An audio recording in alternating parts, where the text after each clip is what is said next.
Hello, time for another Man in Gray book review. Today's book is Doctor by Dr. Andrew Bombeck, published in 2018 by Bloomsbury Publishing. It's 140 pages. This is part of Bloomsbury's Object Lessons book series. And most of these books are about everyday common objects like golf balls, phone booths, driver's licenses, exit signs. Some of them are about phenomena like silence or things like whale songs. This one, though, is about a profession, the profession of being a doctor in the 21st century.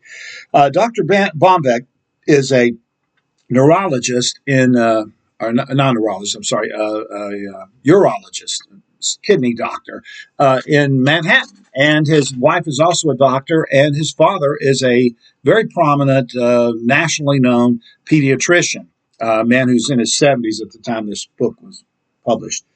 The opening chapter is about Dr. Bombeck's father, again, a very prominent pediatrician, but one who increasingly is running up against a major roadblock, and that is, like a lot of older people, he's completely computer illiterate. And as medicine has become increasingly digitized and computerized, the elder Bombeck is having problems adapting to that. He can't even download an app on his phone without help.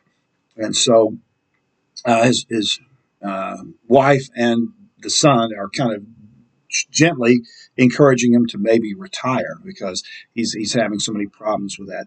There's another chapter in here about patients who have unreasonable expectations of their doctors. And a lot of patients' only real experience with doctors comes from watching medical shows on television, and they don't really understand the limitations that doctors have. They're not miracle workers. They're not geniuses that can automatically just figure out what's wrong with you.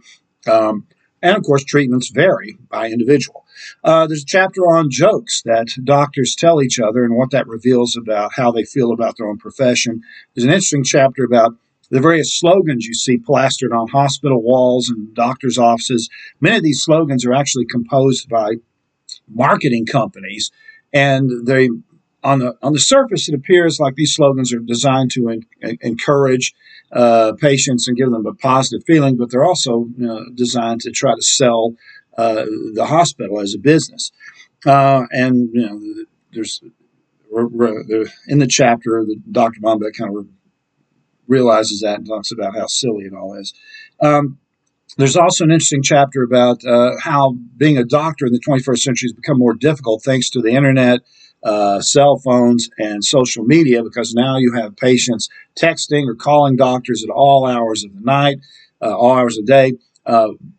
They read up on their condition, and then they have all these questions questioning the doctor's diagnosis or prognosis or whatever because of what they've read on some webpage somewhere. There's a chapter about the importance of communicating with patients when you take their history. He says doctors are taught in medical school to sit down next to the patient in the hospital room and talk to them like they're not in any hurry, even though they are. And really, the main thing they gain from a doctor visit is the one-on-one talking between the patient and the doctor. The listening with a stethoscope, the blood pressure, all that rarely has a major impact in the diagnosis. It's mostly the patient describing what their conditions are and looking at and going back through their history. There's also a chapter on the fairly new development of concierge medicine, where you pay an upfront fee to kind of skip ahead of the line. You don't have, you can contact your doctor anytime. You don't have to wait in a long waiting room, so forth. So you're given kind of VIP treatment, and you don't have to mess with insurance. Everything's paid up front. Then there's a chapter on the mistakes and misdiagnoses that doctors have, and the process for learning from that, and yet the bad feelings that doctors have when something goes wrong that they don't anticipate. And there's another chapter on insurance companies and the difficulty doctors have now in getting insurance companies to pay for procedures and tests, even though the doctors insist that they're needed. And sometimes he says the one time he doesn't act professional is when he's on the phone with an insurance company who's turning him down, and he starts yelling and screaming at them, like some lunatic, because he's so angry at the insurance companies. Then there's a tendency of doctors. There's a chapter on the tendency of doctors to give falsely optimistic um, reports, when saying that, okay, you're in a bad shape now, but you could get better. Let's do another set of tests next month. When the doctors know that a lot of times these extra tests are not really necessary, but they're doing that to give the patient some hope, so that they don't just fall into despair. Um, and then there's a chapter on how many doctors are facing burnout and depression from the stress of their job and the difficulty of being a doctor in modern times.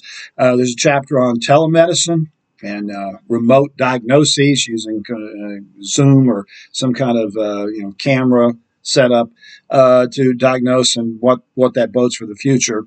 And then running through the entire book is a subplot about his infant son. He has a 3-year-old daughter and an infant son at the time the book was written. And the infant son develops an allergy, a food allergy. Even though he's being breastfed, he's still developing what's essentially a food allergy. When the mother cuts off dairy products and eggs, the allergy seems to clear up, but the kid is still having occasionally blood in the stools, and some mucus drainage as well. And